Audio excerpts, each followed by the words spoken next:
আজকে আমি সারাটা দিন হলুদ রঙের খাবার খেয়ে কাটালাম, তাই সবার প্রথমে হলুদ গেঞ্জি পরে চলে এলাম এই দোকানে। আর এখানে এসে দেখতে পেলাম হলুদ রঙের জেলি, তাই ওখান থেকে একটি জেলি নিয়ে চলে এলাম বাড়িতে। আর এই যে দেখো, জেলিটি পুরো হলুদ রঙের ছিল।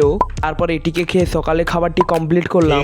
তারপরে হলুদ রঙের খাবারের জন্য চলে এলাম এই দোকানে। আর এখান থেকে নিলাম 10 টাকা দামের ফ্রুটি, আর তোমরা জন্য ফ্রুটি রঙটি যেহেতু হলুদ হয়। তারপর এটিকে খেয়ে সকালে 9টার খাবার কমপ্লিট করলাম। তারপর দুপুরে কিছু খাওয়ার জন্য চলে এলাম এই মিষ্টির দোকানে। এই যে হলুদ রঙের গোল মিষ্টি, তারপর মিষ্টি কিনে চলে এলাম বাড়িতে।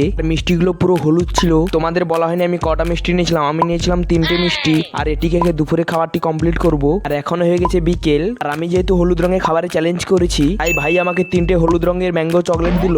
আর তোমরা তো দেখতে পাচ্ছ চকলেটটি পুরো হলুদ ছিল, তাই এটাকে খেয়ে নিলাম। আর এখন হয়ে গেছে সন্ধ্যা, আর আমি নিয়ে নিয়েছি একটা চঙা প্যাকেট। আর এই যে দেখো, চঙা প্যাকেটটি পুরো হলুদ ছিল, তাই একটা বের করে খেয়ে নিলাম। আর এটি খেয়ে আজকে চ্যালেঞ্জটি কমপ্লিট করবো। ততক্ষণে তুমি আমার চ্যানেলটাকে সাবস্ক্রাইব করে দিও।